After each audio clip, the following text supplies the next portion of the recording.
I'm Chris Avina with American Outdoor News, and we're here with wrestling legend Stone Cold Steve Austin. Steve, thank you so much for taking the time to speak to us today. Man, good to be here with you today. So, Steve, you grew up in Texas, Correct. went to school, played football. Uh, is it true that you studied wildlife biology in college? No, that's not true. I went into college. I was going to be a business major, and then math and something else was kicking my ass. So I changed to PE major. So I never ended up getting a degree. I left college with 17 hours to graduate, and I figured that I don't know, I didn't need a degree, and so I just sat out and I was working on a freight dock and ended up in the wrestling business. Did you grow up hunting? Yeah, man. I remember, probably when I was 7, 8, 9 years old, walking behind my father with my two brothers in the brush country down there in South Texas, in and around that area. And then I probably started hunting. We took the hunter safety course. We were a member of what was around back in the day was American Sportsman's Club, and they had different properties all over in Texas specifically. I don't know where else it was, but you'd get on a lease and you'd drive down there and hunt for a couple of days. And I remember probably taking my first deer. It was a spike. I was probably 13 years old, and I've been hunting ever since. It is a lifestyle. It is, and it's not for everyone. Not everyone's for it, but I am. It's part of who and what I am. I grew up doing it. I'm looking forward to this hunting season. There's primarily mule deer up here. I grew up chasing, South Texas whitetail. Nevada has great hunting. There's a little bit of a mountain lion issue, in my opinion, but nonetheless, do a lot of mule deer hunting and antelope hunting with my brother-in-law, and it's just a passion and something I still enjoy to this day. Now, you're known to have a pretty intense personality in the ring and out and things of that nature.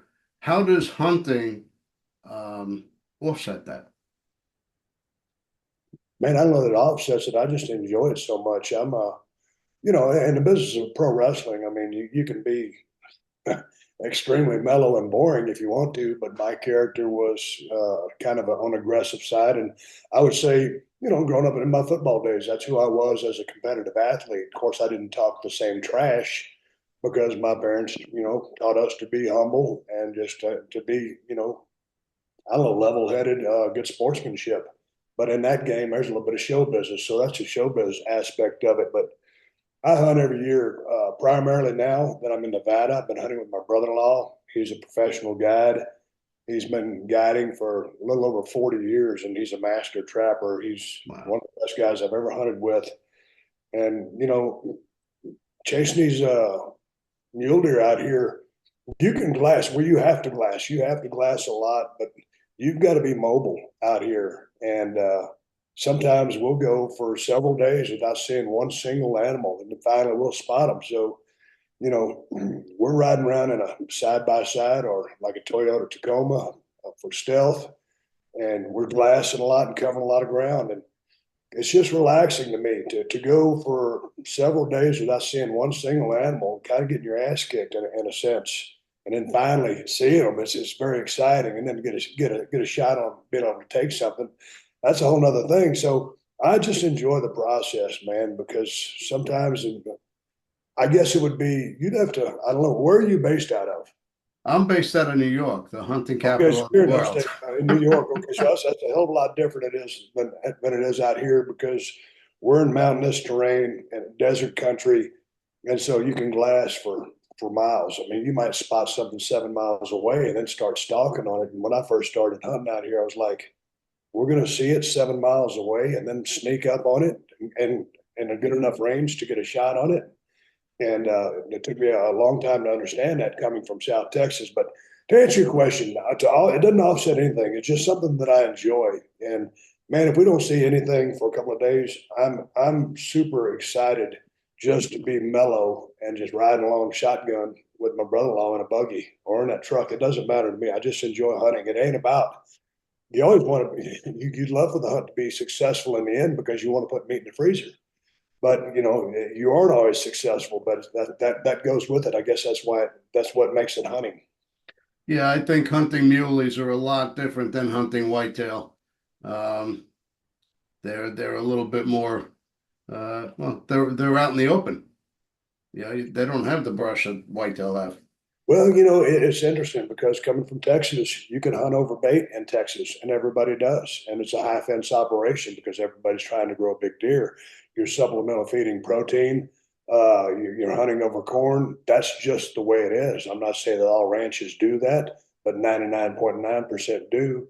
When you come out here to Nevada, there's no hunting over bait. It's fair chase. You're out on, public land, hundreds and thousands of acres of it. So what you see is what you get, or what you don't see is what you don't get. So you got to put the work in. You're Yeah. not waiting in Texas, and I say this respectfully because I'm from Texas and I love it there. But in Texas, it's more waiting, so much more than to me than hunting. More stand hunting Correct. than spot and stalk. Same here in New York. Hey man, Mostly I had a stand. ranch down there. We had the Broken Skull Ranch down there. It was 2,000 acres. We had some Cadillac deer stands. They were 4x6. We had a Mr. Buddy heating system, propane heater in there. I mean, it was Cadillac. But hunting out here in Nevada, sometimes we're getting our ass kicked out there in the rain. It's cold as hell. That's it. You go through the elements, but that makes it all that much more fun. Where's your favorite place to hunt? Here in Nevada, I do a lot of hunting. You ever hear of the Burning Man Festival? No. Okay, it's a thing out here in Nevada that hundreds of thousands of people come to. About 100,000 people a year come to out there in Unit 012, 014 in Gerlach Country, Northern Nevada. Northern Nevada is my favorite place to hunt. I'll also hunt a little bit over in a town called, 100 miles out of a town called Winnemucca. People in Nevada know their terrain, so anybody here that would be listening to this or reading this would know the area that I'm talking about. It's tough country out there. It's Hang on, let my dog out. Sorry about that. I got a black lab. it's okay. Time for her to go. So you would prefer Nevada at any other place to hunt? Yeah, I've been able to hunt a few states, not too many. There's a lot of states that I'd like to hunt, but out here, I don't like to travel too much anymore. I spent a good part of my life traveling. Yeah, I So get it. Nevada's such a vast state, it's just as far as being able to get out in the middle of nowhere. I don't like to leave Nevada too much, so I don't. I get invited all the time to hunt different places, but I seldom go because I don't like to leave Nevada. Well, what would be your dream hunt, and who would you hunt that dream hunt with, past or present? No, I don't really think about dream hunts, but myself and Brock Lesnar have been wanting to get together and hunt for many years, and we haven't been able to. We haven't been able because of scheduling, and I think he spends a lot of his time in Canada. So we're a pretty good ways apart, but we've been trying to hunt together for a long time, and we haven't got that done yet. But maybe we will in the next 4, 5, 6 years. Do you do a lot of conservation in Nevada where you're hunting, or Uh, in regards to what? well, the land that you hunt, preservation of the wildlife, things of that nature? Well, I don't know as far as a specific task that you would say that I would be doing, but I mean, all of my license plates are conservation plates, so I'm donating to the system. I leave the land in as good a shape as I found it in. In any other aspect, I wouldn't understand the question. Well, you have the ranch in Texas as well, correct? No, we sold that. We sold that when we made the move to Nevada. Oh, okay. So now you're based there permanently. Yes, I am. Okay. Yeah. What else do you hunt besides muley in Nevada? There's a lot of people that checker hunt up here, and that involves a lot of walking. Dogs would be helpful. Coming from South Texas, we did a lot of dove hunting. We didn't have to do too much quail hunting. So out here, dove hunting, I wouldn't say I would say is not as good as Texas. So I don't dove hunt anymore. I just had a knee replacement about 4 months ago. So my knee has been bothering me for several years. I haven't gotten into chukar hunting just because you're walking, at 4,500 to 7,000 feet, and then in that rocky terrain on a bad knee that needs replacing. Not a great time at the office.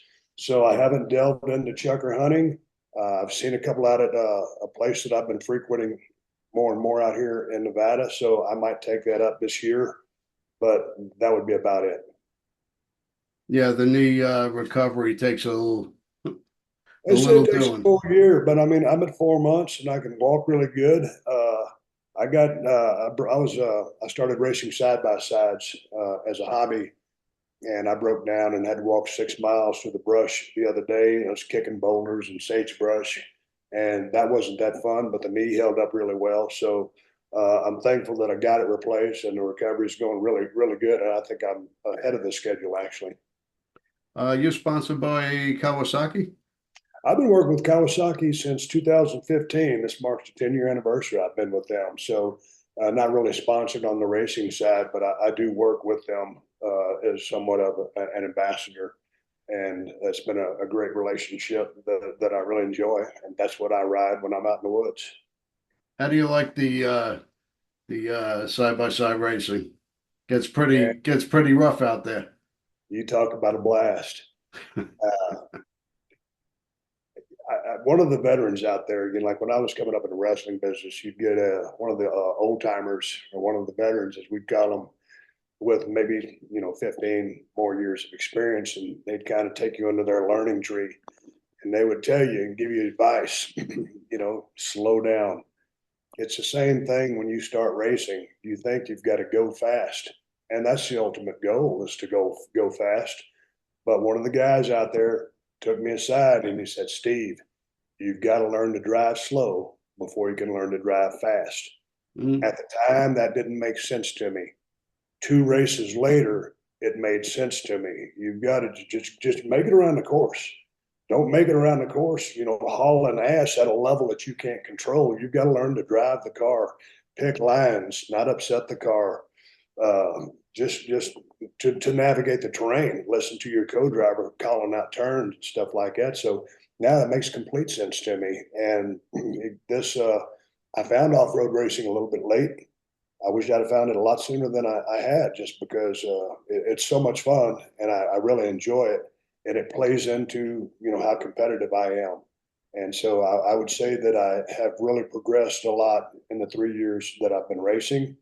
I've got a long ways to go, just like I did in wrestling. And anything you do, it's how many reps do you get? How many reps can you get? And that's when the higher those reps get in anything, you get better. So that's what I'm trying to achieve right now. I'm doing well, and I want to do better. Well, I think once you're an athlete and you have that competitive edge, it never really leaves. It kind of it's like a hunger. You're always feeding for it. And I always wondered if race drivers were athletes. And after starting, racing now for 3 years, I would, 100% say that driving these drivers are athletes. And I think that's kind of what has given me some of the success that I've had, because I am an athlete, and it's hand foot coordination, timing. There's a learning curve, yes, but I think someone athletic or has an athletic background, has a fair chance of succeeding, just because I think athletes are wired a little bit different. Yeah, absolutely. Absolutely. Now you've hunted with a lot of friends. Um, any any hunting stories come to mind with one of them? No, just good times, and just camp time is some of the most fun time. Just bonding and telling stories and drinking a couple of beers. Just I've got a million hunting stories, but yeah, yeah. I'll leave that as that. Yeah, it's people think that people that don't hunt, they think it's just about going and killing animals. For me, half of it is being in camp with your friends and family, uh, swapping stories, telling lies. It's all part of it. Well, it is. I mean, and I choose, over the course of my lifetime, I mean, I've hunted with some complete lunatics when I look back. But now I'm very picky who I hang out with and who I hunt with. I mean, and I'm extremely a gun safety fanatic. I don't like being around unsafe people, and Mhm. I know gun safety, and you've got to respect a gun.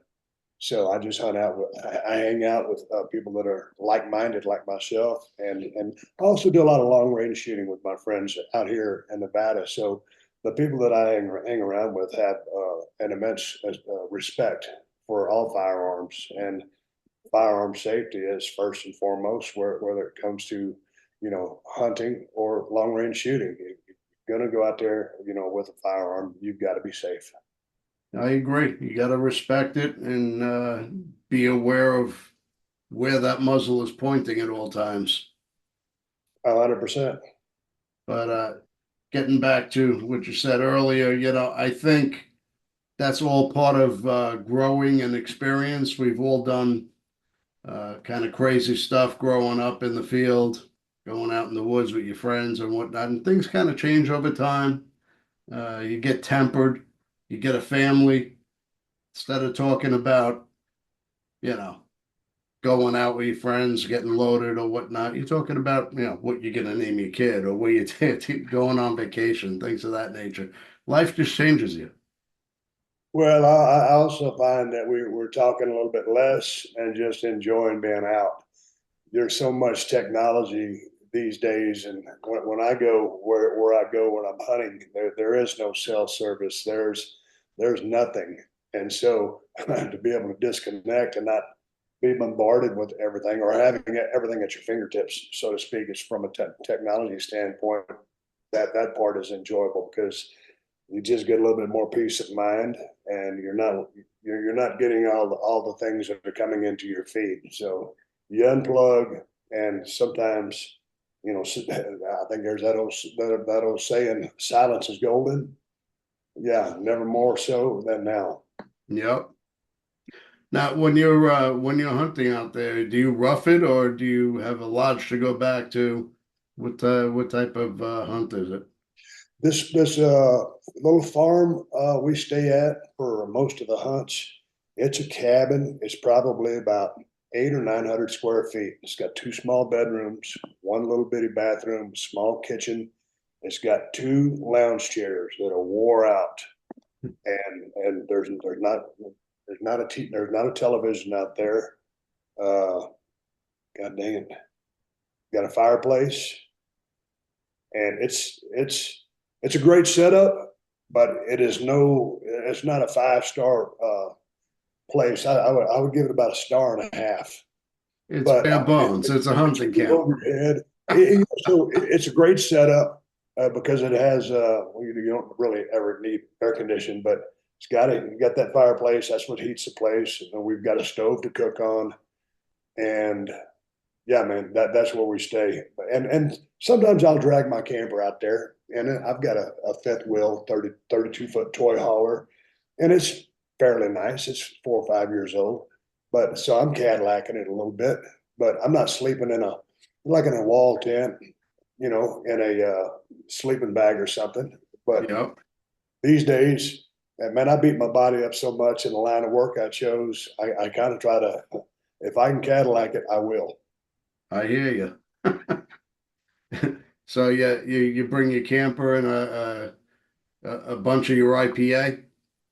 Man, yeah, I'll always take a couple of beers and a good bottle of whiskey, and we'll have a couple, here and there. Not like we used to, but it's always good to have something to come back to. And I've been in the beer business for 10 years, so I'm proud of that. We've had a lot of success. We make great beer, and it's always nice when you're hanging out with your buddy.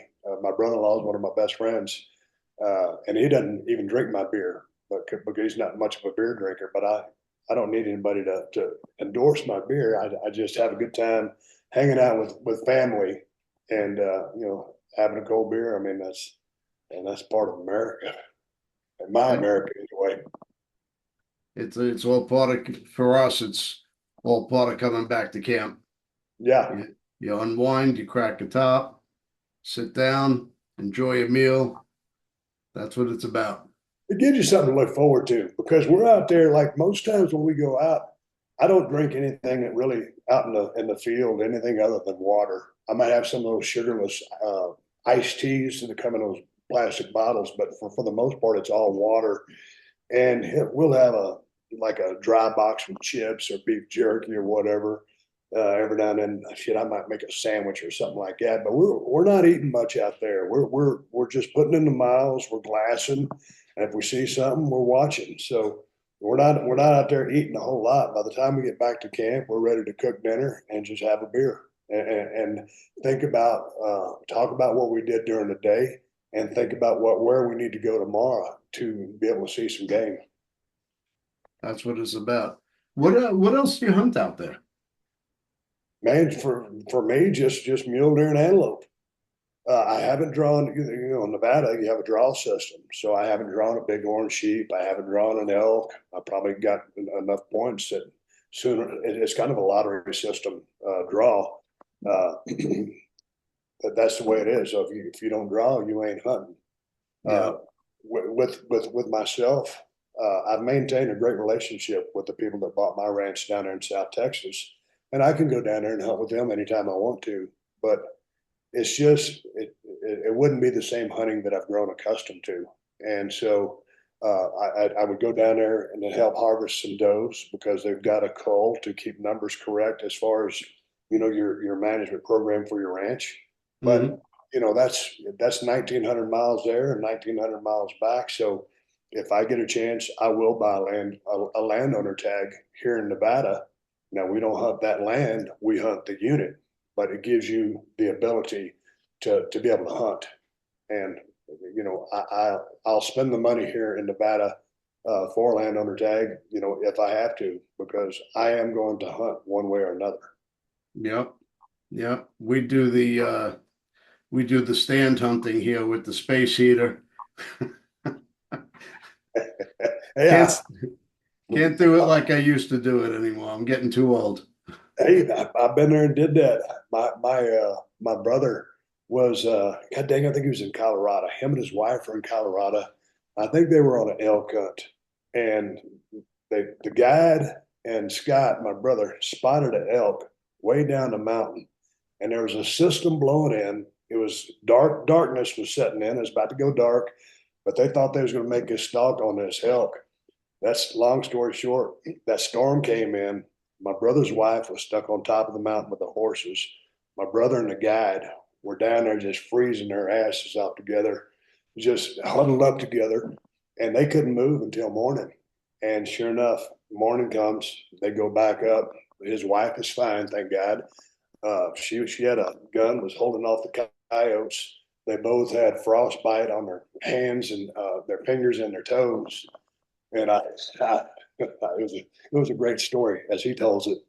And but I told him, I said, Scott, I said, God dang it, it sounds like a good story, but this is when I had my ranch and I was hunting out of those 4x6 heaters, stands with those heaters in them. So it's pretty nice when you're doing it. But the way I Yep, do it now, if you were to come down, you would dig it. You would really enjoy it because it's just riding around in the desert country and looking at all this sagebrush, trying to spot a mule deer that's blending in there or an antelope, whatever you're hunting.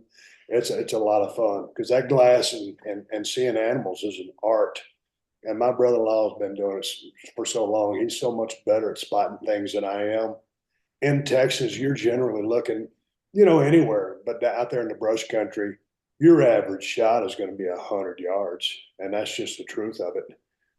Out here, my minimum range, I zero my gun at 300 yards, hmm, and I've gone out to 740. But I'm not trying to do that. I'm trying to keep everything 600 yards in the end. that's a shot. It is a shot, but I've always liked to shoot. I consider myself. I'm not going to brag because I could be beaten in a competition, but I'm a pretty damn good shot. but I also go out and shoot with my long range buddies. I've taken long range courses to up my game. I have a buddy that's an Army Ranger. Every time he has a class, I'll go out there. Although I've taken the class, I'll still go out there and shoot. Another friend of mine, we just built a 6.5 Creedmoor together, and my number one gun is a 300 Win Mag. My backup gun is a 7 Mag, and I'm out here. All these exotic calibers. Nevada is home to a lot of long range shooting, and everybody's been talking about these 6.5 Creeds, 6.5 PRCs for so long. I went ahead and built one just so it'd be a little bit more cost efficient to shoot. And I built a target gun specifically, so I wasn't wearing out my hunting gun. And man, we dialed that thing out to 1,000 yards the other day, and I was just Wow. everything with the holdovers, and got really good glass, put a Zeiss scope on it. So that's been a lot of fun. And I, anytime I go out and hunt, but I also shoot enough during the year. People that go out, and my number one question, if someone would come to my ranch with, hey man, did you sight your gun in? And they might say, well, it was on last year and it's been in my case the whole year, so it's still on. I tell them, no, I don't give a damn if it's still in the case and it was on last year. You're going to go shoot it right now. If it ain't on, we're going to make the adjustments. So Yep. you can't assume that your gun's on. You've got to go out there and prove that it's on. And then also, if you haven't shot in a couple of years, you need to put at least half a box of shells down the range, just so you can just reacclimate yourself to the platform. I, I had a coyote come out here the other day, and I'd been racing, so I had all my guns locked up in a safe, and I was going to go grab a 22, and then I decided to go grab my 223, and I shoot Remingtons exclusively on my hunting guns. So the way the safety is, I know that platform like the back of my hand. I jumped on that AR platform. The safety is much different, and so I was out there fumbling around trying to get a shot off this coyote. And my point is, whatever you're going to do, you've got to be familiar with your platform.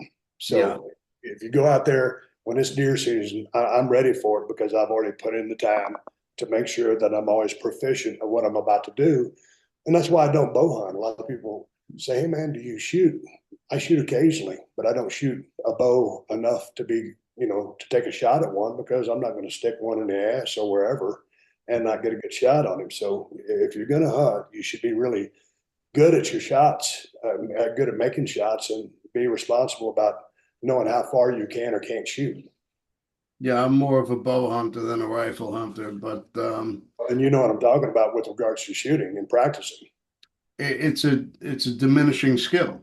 Yes. Rifle or bow. If you don't do it religiously, you're not going to be on. You're not going to be shooting your best game.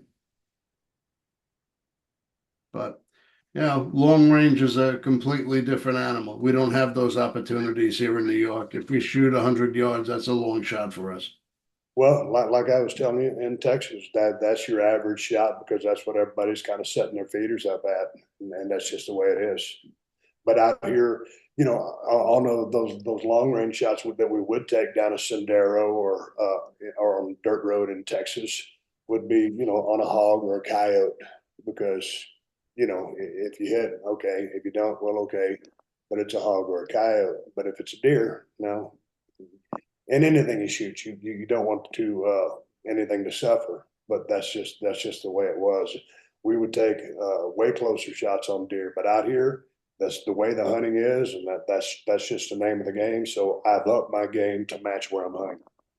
I love my hog hunting down in Texas. Where do you go? Hill country. Okay, I lived in Bernie, Texas for years. Oh, okay. Like Kerrville, all that. I had a friend that owned a ranch in Fredericksburg, another one in geez, where Johnny Manziel grew up. Oh yeah, College Station. Oh no, didn't he grow up in Austin? No, no. He grew up in the hill country. Okay, okay. Oh yeah, he played for Kerrville. Kerrville, Yeah, another Kerrville. one in Kerrville. When I look back, man, I wanted to go to South Texas because that's where all the big deer really are in Texas, and there's great deer in the hill country as well. But everything that grows in South Texas is full of protein, and that's why the big deer are all down there. if I'd have had the foresight to know what the hill country was going to turn into, I'd have bought in the Kerrville or Fredericksburg area, hands down, over South Texas. And I love South Texas, but the money and that real estate these days is so damn high, it's unbelievable. Oh, it's through the roof. Yep. And it's beautiful country to hunt though. It's not Yeah. yeah, it's hilly, it's easy to get around, and it's like a hunter's paradise. Yeah, I agree. But well, I appreciate you taking the time to speak to us today, and definitely tune into our next episode, and we'll see you again soon. Hey man, enjoyed it. Happy hunting everybody out there.